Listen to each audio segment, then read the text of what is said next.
Ategerekanga ssentebe w'akakiiko akalizikedde ovuddeko kyategerekanga ssentebe w'akakiiko akalizikedde emberi y'obuntu aka Human Rights Commission Mariam Wangadya bwe yateekamu ebbaluwa esaba okulekulira era ng'eno yalabikira ne ku mitimbagano newankubadde nga ssaabawolereza wa gavumenti Dr. Sam Mayanja yalungamya nti ono okusaba yakuteekamu okulekulira kyokka nti n'abeera nga tannaddibwamu ekitegeeza nti akyali mu ntebe. Kati olwaliro bakamisona ku kakiiko akalizikedde emberi y'obuntu kano okuli Peter Omara, Stephen Mwesige Basaaliza, Simeo Nsubuga Muwanga, Shifra Lukwago ne Crispin Kaheru balabiseko mu kakiiko ka palamenti akalondoola entambula y'emirimu mu bitongole bya gavumenti akakosase kyokka nga Wangadya tabaddeeko. Has not feared, because you see the other time I saw her lamenting on social media that one of the reasons why she fears to interface with some of the commissioners here. They always come with guns in the commission meetings. It is on record. So before coming here, the answer is yes. And I stated this at the beginning. I said she received an invitation from this honorable committee, and it's not that she's not aware.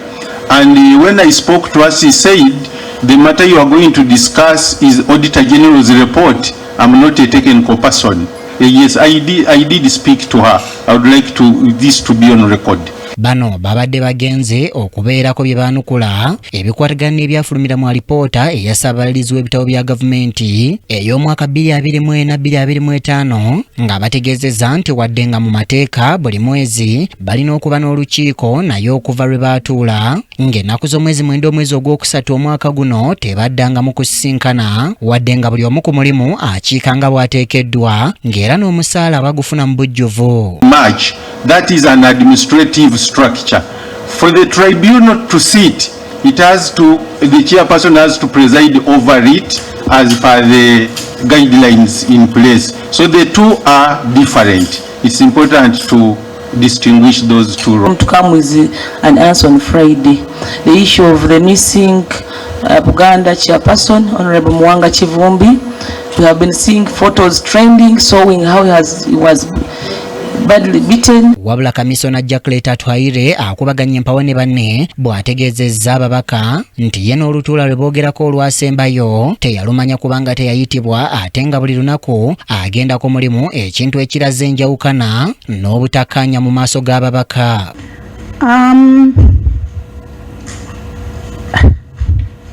Well, you sound very concerned. Of course I am. I'm a citizen of Uganda, and we have cases that we need to go to the tribunals. We need to do these things where the chairperson is supposed to be, and she is nowhere to be seen. Myself, but she's in office. They told us she was in office on Monday. Did you pass by her office? No, me, I haven't seen her since.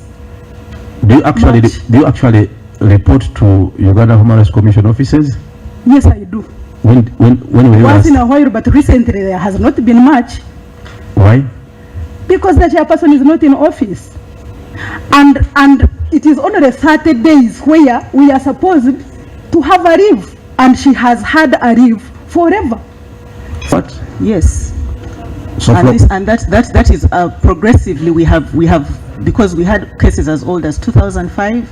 So over that time, with the tribunal sessions that we have had, we are progressively handling those cases. So that currently the oldest case that we have pending hearing is at around 2009. Now, that is how many years? About 17. How long have you been in office? I have been in office since April 2025 as director. In charge. It is on record, the chairperson took leave from 2nd April up to the 29th of May. And throughout those 2 months, the Honorable Member of the Commission, Honorable Lamek Sapito Mara, was acting chairperson, and he was directing the affairs of the Commission until the substantive returned. So the activities that were being conducted were duly authorized under the leadership of the acting chairperson. Bano bwe babuuziddwa bwe badde badukanya yafeesi okuva lwe basemba okusinkana, abamu bagambye nti babadde balambula amakolero ate ng'abalala babadde mu luwummula olugere okuva omwezi oguwedde nga lwaweddeko ku lunaku olwokusatu olw'eggulo. Places of detention. Just last week alone, we were in Kitalia. We went to Kampiringisa Rehabilitation Center. We were in Nakasongola Prison. We last had one on the 9th of March, as has been stated by my colleagues, and we haven't had a commission meeting since then. But that does not in any way. Have you taken efforts to remind the chairperson or your fellow commissioners? No, I have not taken effort to remind the chairperson. Why? Because both for their chairperson and dragged her here to come and answer questions.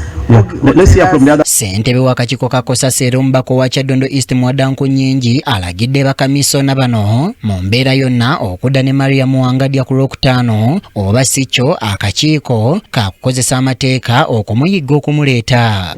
Newankubadde nga bye tufunye biraga nga mu ofiisi akyalimu era twagala okumanya lwaki alemereddwa okujja olwaleero kwe kumuwaayo omukisa. Nera tubategeezezza nti omulundi gwe tubatumiza singa baana alemererwa then tujja kukozesa obuwaayiro mu mateeka gaffe aga Parliament tulabe nga tukaka yenna aba yeesigaliza okujja okunnyonnyola ne wanaabeera chairperson w'akakiiko.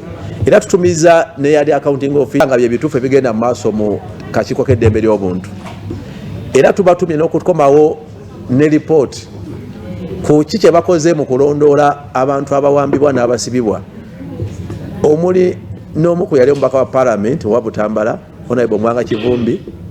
Ono era ayogedde ku mivuyo gye basanze mu kakiiko kano ak'eddembe ly'obuntu ng'agamba kirabika kye kikaviirako n'okukola obubi. Chairperson waabwe tulabye nga ba commissioners ku bye babadde batunnyonnyola nga kiraga nti tebakwatagana era tebawulizanganya ne ssentebe w'akakiiko ate nga obuyinza bungi buteeka ne mu nkola y'emirimu y'akakiiko k'eddembe ly'obuntu bwetooloolera ku ntebe ya ssentebe. Mu ngeri yemu akakiiko kano kasisinkanya abakulu abatwala ekitongole eky'amazzi ekya National Water abakulemberwa Silver Mugisha era akakiiko kazudde nga bano batobidde n'amabanja agaweza obuwumbi 13 okuva mu bitongole bya gavumenti ebitasasula. Tuli mu dry season kati ate n'ekirala amazzi tulina mangi katosi negaba naye mu bantu gatuukayo bulungi kubanga pipes ntono. Tulina project egenda mu maaso nga tugezako okulaba nti amazzi gave mu tanka gatuukire ddala mu bantu. Project egenda mu maaso by August next year ejja kuba ewedde abantu bafune amazzi bulungi. Waliwo okugamba nti amazzi tegajja naye biiri ofuna. Waliwo kitoyita service fee. Sebugen Joseph yakusakidde gwe ino ku KTV Amalindire.